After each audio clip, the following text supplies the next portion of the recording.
কি বন্ধুরা দেখতেছেন? পুঁটি মাছ দেখতেছেন? হ্যাঁ, কপাল মাছ খাচ্ছি আমি।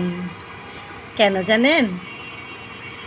এটা হচ্ছে রাজশাহী থেকে আমার শাশুড়ি পাঠিয়েছে, তাই আজকে রান্না করব।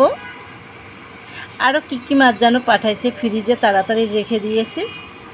তো আপনাদের শাশুড়িরা কার কার শাশুড়ি আপনাদের পাঠিয়ে দেয় অবশ্যই কমেন্ট করে জানাবেন। আমার শাশুড়ি আরও কয়েক পদের মাছ পাঠিয়েছে, সেগুলো নেক্সট ভিডিওতে দেখাবো। আজকে পুঁটি মাছটা দেখালাম, এখন রান্না করব। এই জন্য বন্ধুরা, ভিডিওটা কেমন হয়েছে কমেন্ট শেয়ার করে দিন।